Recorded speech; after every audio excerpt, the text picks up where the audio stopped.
Billionaires. They're not just like us. Something happens when you reach a certain level of wealth. The jets become private, the apartments become penthouses, and the parties get real epic real fast. Here are the secret parties billionaires don't want you to know about.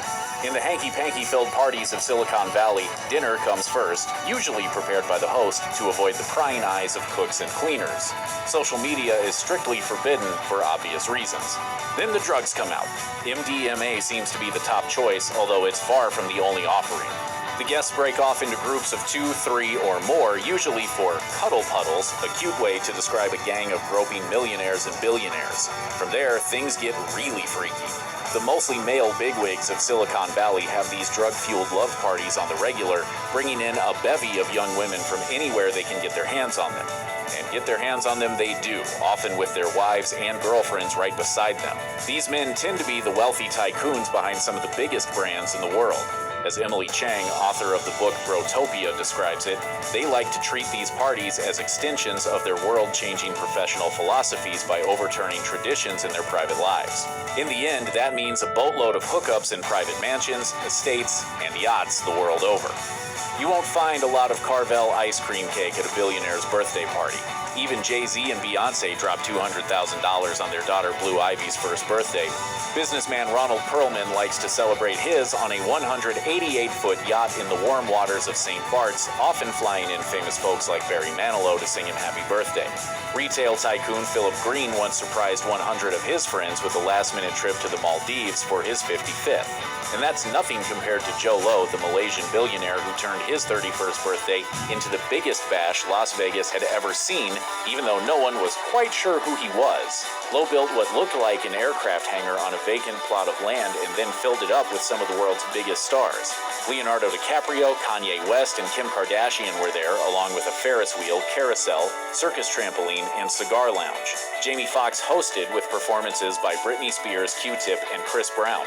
To end the night, a giant fireworks show exploded over the Nevada desert. Henry Nicholas, the founder of the tech company Broadcom, turned a warehouse in California into a never-ending adult fantasy room. The personal pleasure pad was reportedly stocked to the brim with cocaine, meth, and ecstasy, along with cutting-edge technology, making it the ultimate spot to hang with his friends and an endless rotation of ladies of the night. And when that wasn't good enough, Nicholas allegedly hired a construction team to covertly connect the place to his home through underground passageways. This shouldn't come as a shock to the folks who know anything about him. He used to secretly spike his colleagues' drinks with ecstasy, and he once smoked so much marijuana on his private plane that the pilot was forced to put on an oxygen mask. Unfortunately, at least for Nicholas, it all came tumbling down when he was arrested for his Caligula-esque lifestyle, along with a laundry list of securities fraud. He was acquitted of all charges, but his rap sheet still isn't a great look for him. The Cannes Film Festival is a lot of things, from a glamorous party to an over-the-top trade convention. Hollywood heavyweights cut deals and schmooze with their favorite movie stars. But for the working girls who fly in, it's a bit of a gold mine. Thousands of women flock to the fest every year, from high-end call girls charging in the thousands to streetwalkers plying their trade for $50. But find the right John and you can hit it big. Some of the women have been reportedly known to make $40,000 a night. According to a Lebanese businessman who described the scene to the Hollywood Reporter, there are about 30 or 40 luxury yachts in the bay during the festival each year. Each boat is filled with about 10 women plus drugs and alcohol. And apparently, this has all been going on for the past 60 years. The 2012 Kappa Beta Phi dinner, a secret gathering of Wall Street royalty, began with the address, "Good evening, exalted high council, former grand swipes in waiting, fellow Wall Street Kappas, and worthless neophytes." The dinner was designed as an ultra-exclusive financial community fraternity at the dawn of the Great Depression. Kevin Roose, author of the book Young Money, described it as a sort of one-percenters friars club. It's a chance for some of the richest men in the world to shut the doors and let loose. It may be the only place you can see literal billionaires perform sexist and homophobic skits and sing lame song parodies about how rich they are. As Roose put it, here were executives who had strong ideas about politics, society, and the work of their colleagues, but who would never have the courage to voice those opinions in a public setting. Roose snuck into the 2012 festivities, and when he was discovered, none other than Wilbur Ross acted as a one-man bouncer and dragged him out. The black tie dinner isn't for prying eyes. It sounds like something Occupy Wall Street would invent if they wanted people to hate bankers even more.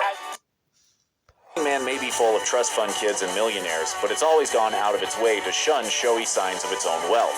Not so for Further Future, the offshoot festival designed for and by the uber wealthy. If you've always wanted to be a burner, but also have access to top-notch lavender lattes, this is the spot for you. Its website lists unabashed luxury as one of its primary goals, and its guests won't be disappointed. Beyond the VIP fencing sit Airstreams and lunar palaces going for thousands of dollars per night, often fully staffed with personal valets and private chefs. If that's not good enough, Nobu offers $250 a seat dinners, or you can just take part in something called a smudging aura cleansing. Saline and vitamin transfusions are available, and there's a beer and foie gras torsion tasting. Dressed in the steampunk futurism style that's the official aesthetic of the festival, entrepreneurs and tech billionaires mingle, cutting deals between wellness panels. So let the burners eat cake. This is where the powerful come to play. As Mel Brooks once said, "It's good to be the king." in Saudi Arabia, it's good to be one of the kingdom's 10,000 princes, flush with cash and a lack of concern for their family's oppressive rules. Why else would a deeply religious theocracy look the other way as its royal class hosts decadent parties, breaking every law in the books? One Saudi prince named Faisal is a second-tier cadet prince, which is about as far from the throne as you can get, but he still enjoys all the perks and privileges of princehood. His epic 2009 Halloween party, whose details were revealed in a leaked diplomatic cable, is still the talk of the town. Alcohol was plentiful at the party's bar, despite being prohibited by Saudi law and custom. There were also plenty of working girls among the guests, which is allegedly not uncommon at such parties. A guest list determined who made it inside the exclusive affair. The scene resembled a nightclub with alcohol dancing, a DJ at the turntables, and guests in costume. It's a good thing Saudi Arabia just lifted its ban on female drivers so that next time Prince Faisal can invite even more single ladies. According to a spokesperson for Bohemian Grove, the mysterious annual retreat of political power players in Northern California, the club is nothing more than a chance to share a passion for the outdoors, music, and theater.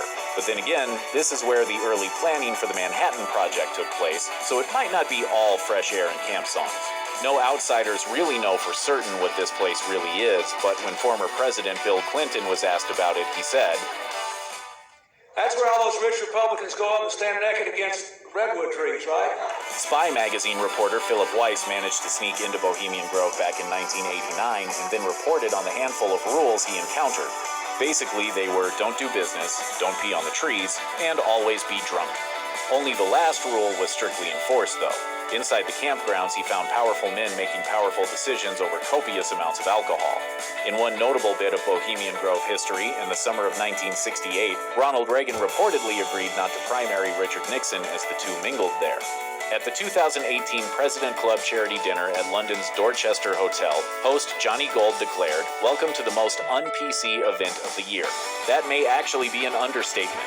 Supposedly a fundraiser for a variety of English charities, the real purpose of this men's-only gathering seems to be a bit more nefarious. British power players from the worlds of finance, politics, and business gather every year to throw their money around, imbibe, and leer at the scantily clad hostesses. In fact, that last part seems to be the main purpose of the party. Hostesses are hired based on their looks and then ordered to wear black underwear to better match the skimpy outfits they're given upon arrival. Once their phones are confiscated, they're given drinks to loosen them up and then paraded out for the men to gawk at. This was reported by Madison Marriage of the Financial Times, who went to the dinner undercover. Hands are slipped up skirts, bottoms are pinched. Drunken men dive in for kisses and ask women if they're actually sex workers. The bathrooms are even monitored and the women are timed to make sure they don't just go and hide. Keep in mind that this is a charity event with prizes including lunch with former London Mayor Boris Johnson and the proceeds going to places like a prominent children's hospital. In the wake of the Times report, future iterations have been canceled. When you're a billionaire, you don't take no for an answer, especially not when it comes to your wedding. That's how Napster creator Sean Parker found himself among the redwoods of Big Sur, California back in 2013, celebrating the most lavish wedding this country's ever seen. No expense was spared. Over months, crews built an artificial pond, a bridge, rock staircases, fake stone castle ruins, and a 20-foot-tall wrought iron gate with the couple's initials.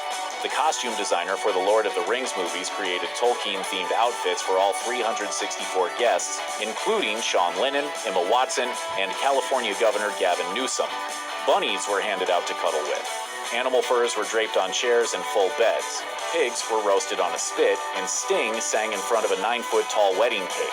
It was said to cost between $5 million and $10 million. But then the bad press set in, and the legal issues started. One website called it an eco-wrecking wedding, and Parker was forced to write an apology. The wedding was hosted at a luxury hotel whose owners had failed to apply for the appropriate permits. But billionaires don't get in real trouble, not for long at least. Parker paid a fine and agreed to design an app for California as restitution. Check out one of our newest videos right here. Plus, even more grunge videos about your favorite stuff are coming soon. Subscribe to our YouTube channel and hit the bell so you don't miss a single one.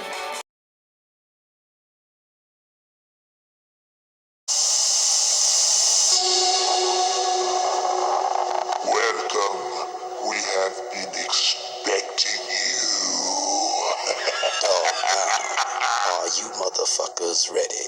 See ya! Like we always.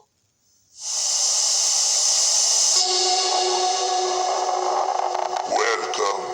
We have been expecting you. Are you motherfuckers ready? See ya! Like we always do about this time.